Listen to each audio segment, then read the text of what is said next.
here's my 1992 Ford F800 with the New Holland 7.8 liter air brakes, automatic transmission, and big chipper bed on it. I got paid to take about 40 pallets of beer a couple months ago, and one of our neighbors was driving by and asked if he could have some, and we gave him roughly a pallet or so of beer, which is like 2,000 beers. But he mentioned that he had 2 dump trucks that he's willing to give me because I gave him the beer. Here's the other one. This one currently does not run, but this one runs pretty good. He said that it broke down on him at a job, and being in California, you're not allowed to run these anymore for business, so he was just willing to let it go. Now, it was a little bit dirtier because it had been sitting for a few years when I got it, and they said that it stopped running and had a bit of an electrical fire when they parked it. So I mean, it's all still in pretty good shape, and I don't know what he was talking about with the fire, because we haven't seen any sort of charring or anything. He just said some smoke came out of the dash and it died. But thing starts right up, runs really well. Let's open the hood here.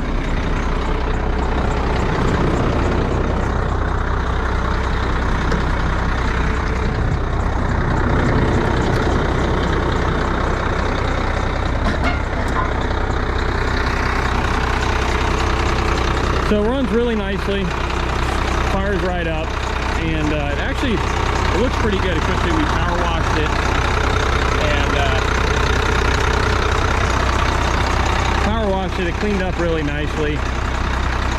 All the lights work and everything. It has a little bit of some funkiness going on with the clip holding on the window or the mirror with some rope and a few other little quirks. But all in all, it's in pretty good shape. Shut it off real fast.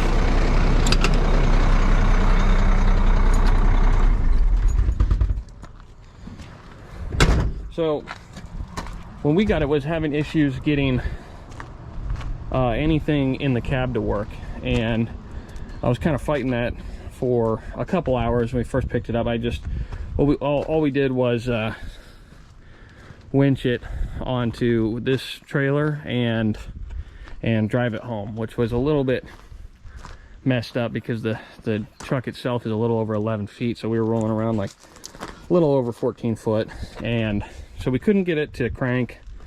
Nothing worked with the key. But what we figured out is that under here, this distribution block right there needed power going to it, and every time we put power there with a jumper set, we could get it to run, everything would work fine. We pulled the jumper off and it would die. So our solution was to take this, put it right there, hook it up to battery. I bought 2 new batteries for it, which made quite the difference. The old ones had just been sitting for way too long and didn't have a whole lot of cranking time, but ran that straight to this block and she'd fire right up. No problems. Everything in the dash works, radio works, works with the key and everything. And so drove it around for a little bit. The thing really doesn't, it was during the day, so it really didn't take much juice. So drove it around for like an hour and a half, let it run, and then we realized that it wasn't getting any power to the alternator, or out of the alternator. Ended up just putting one of those on there, which is pretty funny. These things came standard with a 50 amp alternator. So I looked around, tried to find a little bit of a better one, and ended up getting that one for $100, and it was 110 amps. So that was a pretty good deal. But what's really crazy is that all these tires are almost brand new, like tons of tread, front and rear. And these are pretty pricey tires, and so I was pretty stoked with that. And the box is awesome. And actually, it just has this one pinhole from rust in it. I did some of the lights are falling out back here. I mean, it's definitely well used. It's a 1992, but it did come with a set of free chips there. And actually, I just posted this for sale, so somebody's literally flying in tonight to buy this truck tomorrow. So I need to get all the chips out of there and get that going. So we got the excavator going to pull all the chips out, because this truck doesn't currently dump. It is missing its drive shaft on the PTO. So under here it has that drive shaft, which is actually kind of scary close to this filter, but it goes right from there and then into this guy.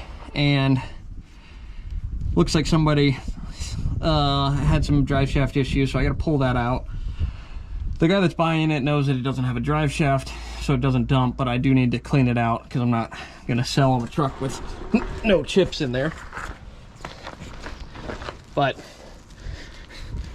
other than that, the toolboxes have seen better days. Like this guy kind of doesn't really like to open and close.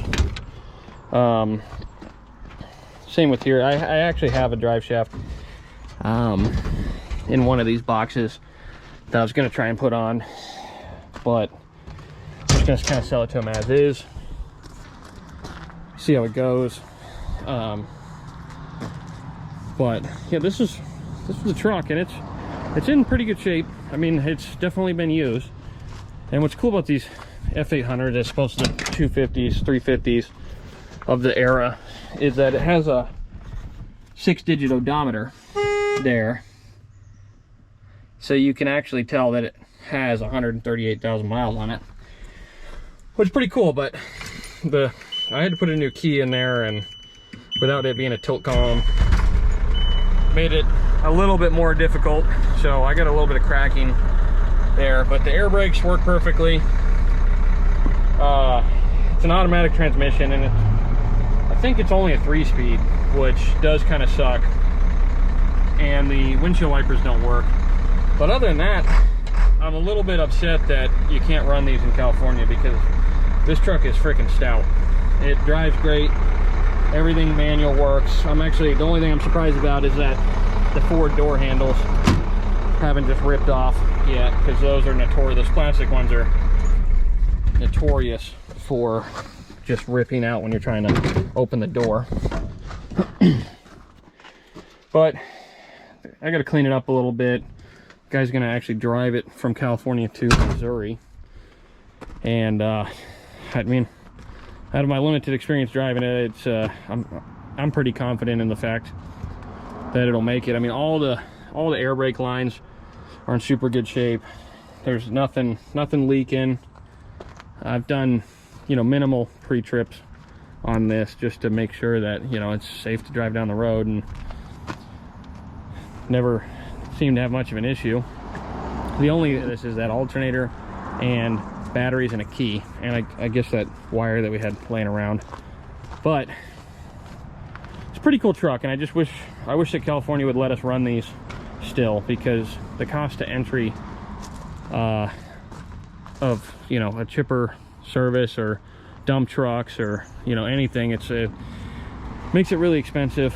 And this truck could do pretty much the same thing. It's I mean, it seems super reliable. I mean, it's freaking huge, and it seems like it's pretty dang safe driving down the road. It's just, with the emissions, they just really are not allowing us to do much there. And this truck,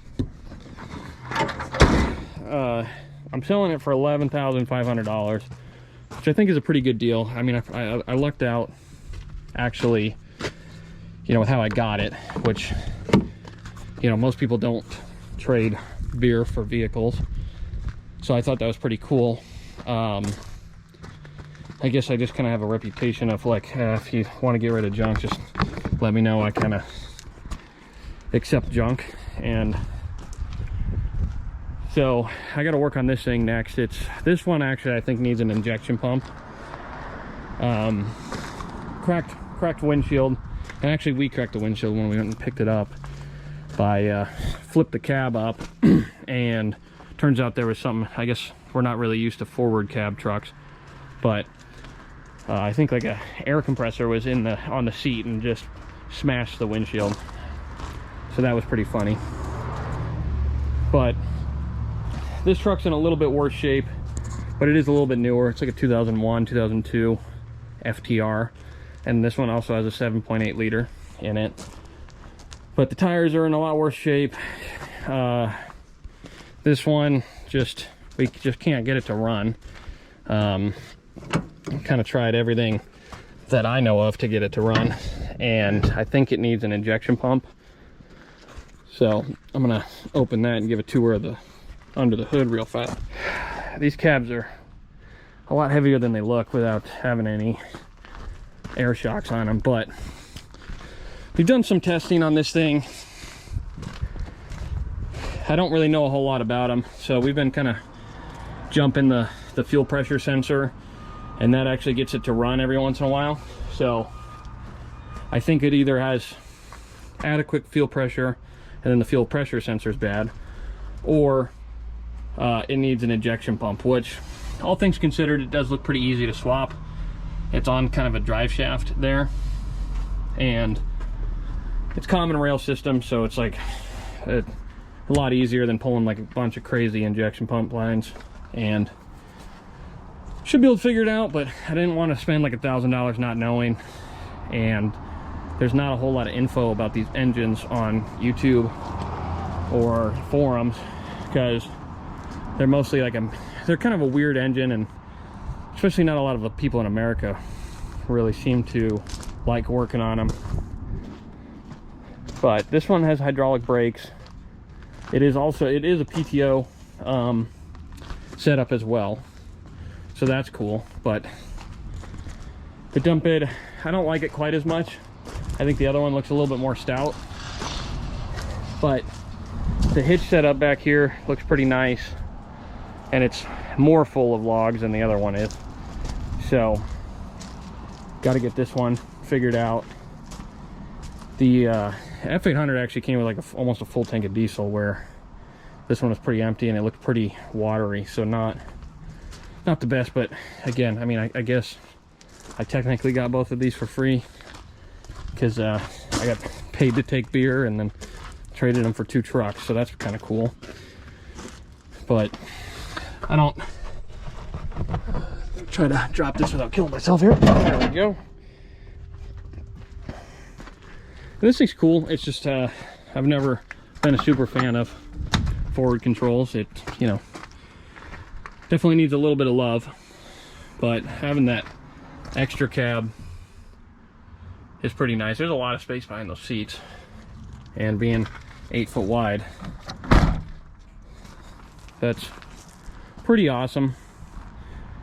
But I gotta go ahead and clean this thing out, because I wanted to make a video about it because I thought it was kind of cool, and there's not a lot of these old trucks here in California anymore due to the emissions, and so I can't really risk running them on the road. Rather just sell it out of state and I guess get something a little bit less conspicuous. I mean, these old trucks are very unique looking, and you know, if there's one thing they do, it's look old. But I mean, this hitch is pretty good setup. I mean, honestly, I think this bed is worth like 10-12 grand on its own. It just needs some minor repairs. I mean, it looks like about a 30-yard box.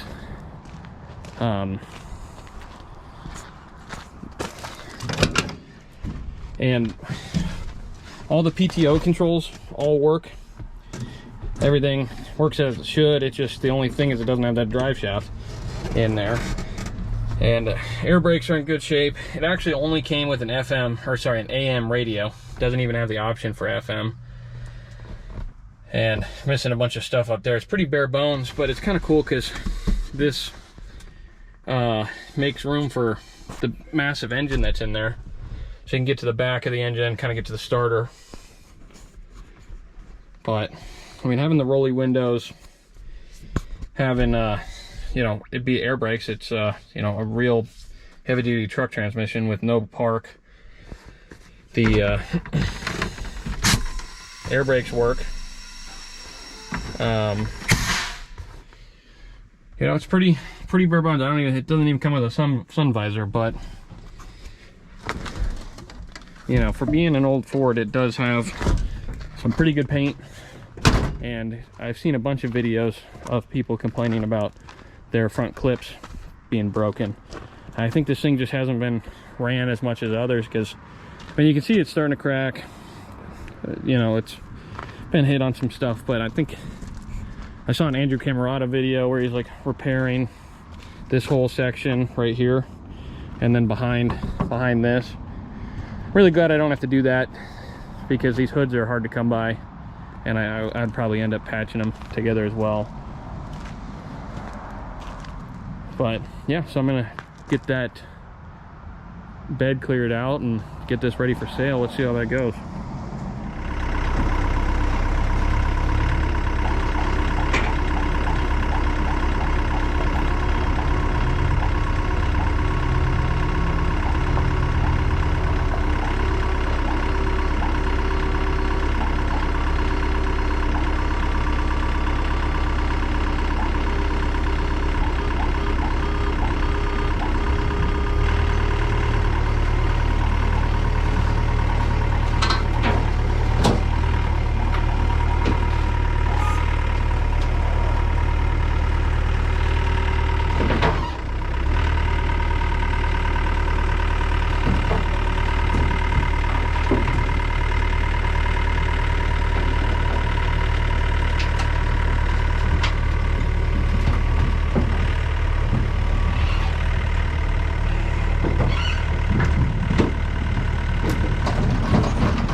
So, got most of the chips out. I can just shovel the rest, but there is 2 holes in the floor, and I'm not sure if that was from the excavator or not, but it does look like it's a little bit on the rustier side of things in here. Obviously, wood chips get pretty wet, and you know, it makes sense that it leaks, but all in all, the floor looks like it's in pretty good shape. Just get the rest of this cleared out with a shovel and good to go.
All right, time to take this for one more drive before I sell it.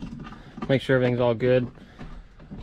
Pretty much just swept out the wood chips and gave her a little bit of a blow, but that's all she needs. It's crazy how well that thing starts up every time. But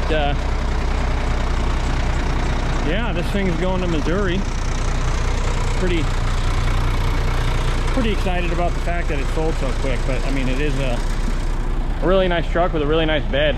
You know, it's just been around for a long time, so I guess it makes sense that it has the issues it does, but not too many. So, take it for a drive.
Overall drive pretty good.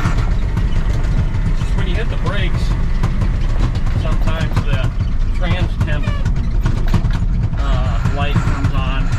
But it's only when you're hitting the brakes, so I don't know what that's all about.